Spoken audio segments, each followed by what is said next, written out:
السلام علیکم ورحمۃ اللہ وبرکاتہ۔ بسم اللہ الحمدللہ والصلاة والسلام علی اشرف الانبیاء والمرسلین نبینا محمد وعلی آلہ وصحبہ اجمعین ومن تبعہم بإحسان الی یوم الدین، اما بعد۔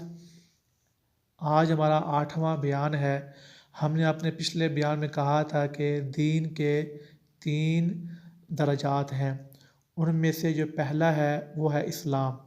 دین کا پہلا درجہ اسلام ہے، اور اسلام کے 5 ارکان ہیں۔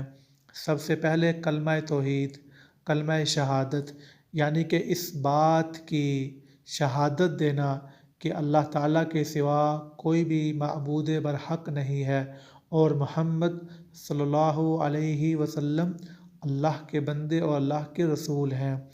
اسلام کا دوسرا رکن نماز قائم کرنا۔ اسلام کا تیسرا رکن زکوٰۃ ادا کرنا۔ اسلام کا چوتھا رکن رمضان کے روزے رکھنا۔ اسلام کا 5واں رکن بیت اللہ شریف کا حج کرنا۔ اور یہ اسلام کے 5 ارکان قرآن و حدیث سے ثابت ہیں۔ قرآن سے، اللہ کے نبی صلی اللہ علیہ وسلم کی حدیث سے ہمیں ان 5 کے ثبوت ملتے ہیں، ان کی تعلیمات ملتی ہیں، اور ان پہ عمل کرنے کا حکم ملتا ہے۔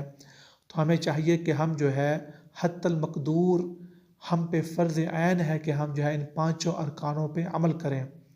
یہ 5 اسلام کے ارکان ہیں، ان کے بغیر اسلام، ہمارا دین، ہمارا مذہب مکمل نہیں ہے۔ وآخر دعوانا ان الحمد للہ رب العالمین۔